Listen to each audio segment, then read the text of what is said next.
All right, welcome back. We got some really interesting material sent over about the new Arch Enemy album, Blood Dynasty. Yeah, it's always a big deal when they release something new. Totally. Especially for anyone deep in the melodic death metal scene. I mean, 30 years, 12 albums, that's some serious history. It really is. They're stalwarts, you could say. So let's just dive right in. The mission today is pretty clear. Unpack what these sources say about Blood Dynasty, get those key insights. Yeah. Exactly. Understand how this album fits into their whole sound, their whole journey. For anyone listening who wants the quick, thorough scoop on where Arch Enemy stands right now, well, that's what we're aiming for. And it's fascinating thinking about a band with that kind of legacy, how they operate now. You mentioned consistency, and yeah, that's huge for them. Michael Amott's always been there on guitar. The de facto mastermind, as one of the reviews put it. Right, and then you've got Daniel Erlinson on drums, Charlie D'Angelo on bass. That core rhythm section's been solid for ages. For sure. But there are changes, too. Jeff Loomis is out. And Joey Conception is in on second guitar. So, that's bound to tweak things a bit, right? Actually, yeah. So the question becomes, how does that new dynamic play out on Blood Dynasty? Okay, so one of the big themes in the material you shared is this idea of, well, sticking to what works, but still innovating. Right, like not messing with a winning formula, but also not letting innovation just disappear. So when you listen, how does that balance feel on this record? Well, it's interesting because Michael Amott himself weighed in, according to the sources. Oh, yeah. What did he say? He said, we're not trying to reinvent the wheel. We're just writing the best music we can. Okay. So it's less about some radical shift. Exactly. More about like honing what they already do really well, pushing within that framework, quality over novelty, maybe. Makes sense. And Joey Conception, the new guitarist. Mm-hmm. The review mentioned he played with Christopher Amott's band, Armageddon. Yeah, I called him a shred surgeon, I think. So that suggests he probably fits right in, musically speaking, like understands that melodic style they have. You'd think so. It implies he's coming from a similar musical place, Probably adds to that melodic richness the review talked about. Bolstering the harmonies, maybe more intricate solos, stuff like that. Yeah, adding another layer, probably. Which brings us to Alyssa Hoykless. Right. She's been fronting the band for a while now. Obviously had big shoes to fill. Huge shoes. But the sources really focus on how her vocals have, evolved on this album. We know she's got the gutturals down pat, but what else is she doing? Well, the review mentioned she's using her consonant side more, so clean singing. Like her stuff with Camelot, that soaring soprano style? Exactly that, but also some, what do they call it? Dirty melodic fare. Okay, so like melodic singing, but with some grit to match the thrashier part. Seems like it. So it adds more versatility, more textures to the sound. And the opening track, Dream Stealer, which was the lead single, sounds like it showcases this well. Yeah, the review called it a very classic song, really balanced, said Alyssa's vocals were top level. Amott doing his thing. So kind of a perfect introduction to the album, maybe. Yeah. Sets the scene. Pretty much. Familiar enough for longtime fans, but with hints of that expanded vocal range. Builds that anticipation. But, okay, the real standout for the reviewers seemed to be track 2, Illuminate the Path. Oh, yeah, they called it their favorite. Mentioned a Doomsday Machine vibe, which is interesting. What was it about that track specifically?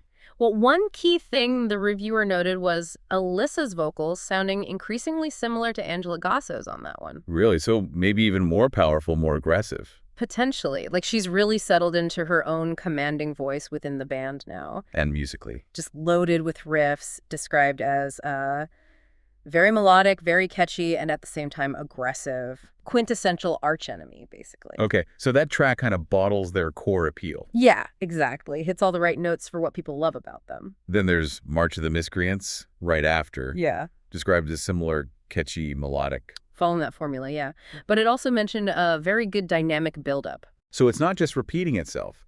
There's still some compositional craft keeping it interesting. Right. Shows consistency in quality, but also nuance. And overall, the sources seem pretty positive about the production side of things. Mixing, tones. Very positive. Good guitar and drum sounds. Solid mix. One review even pointed out small drum solos scattered through the songs. Huh.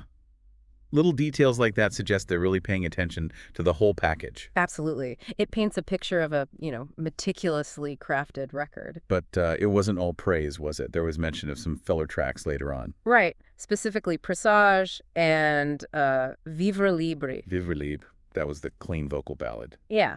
The reviewer called the solo somewhat cheesy and felt the whole track was a bit out of place conceptually. That's always the risk when a band steps outside their main sound, isn't it? It really is. It can showcase versatility, sure, but if it doesn't quite land or feels disconnected. It can pull you out of the album's flow. Yeah. I get that. It definitely raises that question about balancing identity and experimentation. Okay, but back on the positive side, the solos. Yeah. The reviewer seemed absolutely stoked about them. Oh, yeah. Raving about them. Said almost every song has a very catchy solo that sticks with you. Nice. For guitar fans, that's a massive plus. Memorable solos are key in this kind of metal. Totally. Really underscores the quality of the playing, likely from both the Mott and Conception. Catchiness and technicality. So, placing Blood Dynasty in their discography, the reviewer compared sonically to War Eternal, Alyssa's first album. But also brought in that Doomsday Machine influence again. And summed it up as a solid example of how tasty melodic death metal should be written in 2025. Yeah, that 2025 bit is key. How so? Because they made it clear it's not a throwback. It's not trying to sound like Black Earth or Stigmata from the late 90s.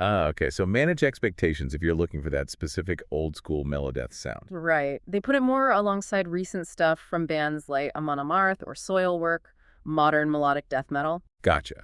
So it's delivering a classic metal experience, but framed in today's sound. Exactly. Acknowledging history, but operating very much in the present. Relevant. Now, the review also tackled that criticism you sometimes hear about Michael Amott, the egoist label regarding songwriting.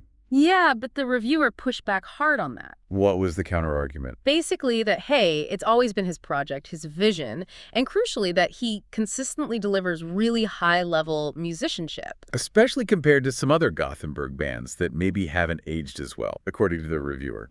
Right. They position him as, like, one of the best guitarists in the genre, maybe the best, and credits him with keeping Arch Enemy consistently strong. That's a pretty strong defense of his role and legacy. It really is. It highlights his dedication to quality year after year. And then the final kicker. Yeah. The reviewer called Blood Dynasty probably the band's best offering in the last 10 years. Whoa, okay, that's a big statement, considering their output in the last decade. It really sets the bar high for this album, doesn't it?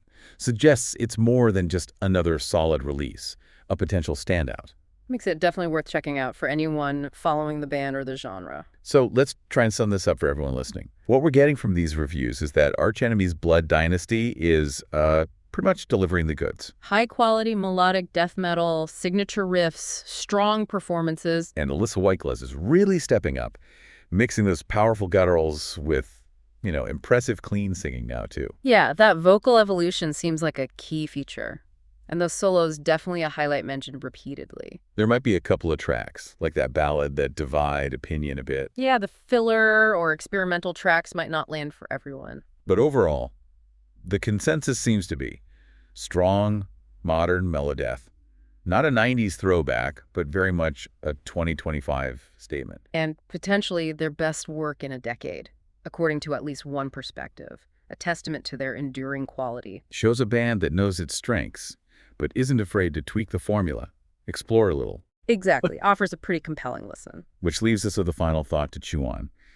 How do these long-running influential bands manage that tightrope walk? Staying true to who they are, but also finding new ways to stay relevant, to keep evolving. It's a constant challenge. Yeah. So how does Blood Dynasty strike that balance for Arch Enemy, in your view? And maybe what does this album suggest about where melodic death metal itself is heading? Something to think about as you give it a listen.